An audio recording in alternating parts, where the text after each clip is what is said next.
کراچی سے تورخم بارڈر جانے والے اپنے ماڈل گاڑیوں کی ریلی کے شرکاء کا ٹنڈو الاحیار پہنچنے پر خیر مقدم کیا گیا ہے۔ ریلی میں ملکی اور غیر ملکی باشندے شریک تھے۔ مقصد پرامن، مضبوط اور پاکستان کی عکاسی کرنا تھا۔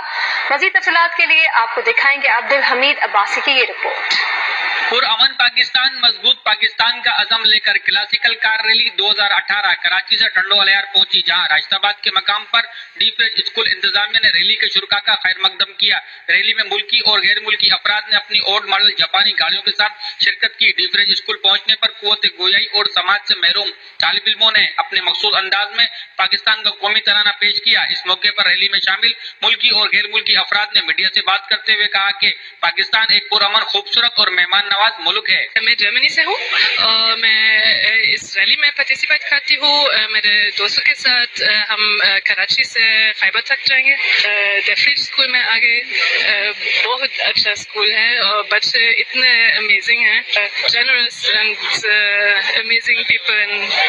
پاکستان بہت اچھا لگتا ہے۔ جی سے ہم کہ پہلے جائیں گے گمبٹ سے آگے باولپور سے لاہور سے اسلام آباد سے پشاور، اور ریلی ختم ہوگی ترکم بارڈر پہ۔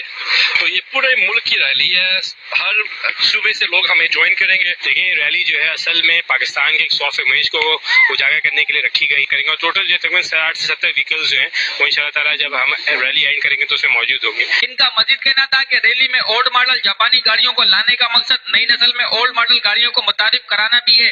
کراچی سے شروع ہونے والی ریلی جب تورخم بارڈر پر اختتام پذیر ہوگی تو بیرون ملک سے آنے والے باشندے اپنے ساتھ یقیناً پرامن اور مضبوط پاکستان کا نظریہ لے کر جائیں گے، جس سے بین الاقوامی سطح پر پاکستان کے لیے مثبت نظریے جنم لیں گے۔ کیمرہ مین طارق عباسی کے ہمراہ عبدالحمید عباسی، نیوز 1 ٹنڈو الیار۔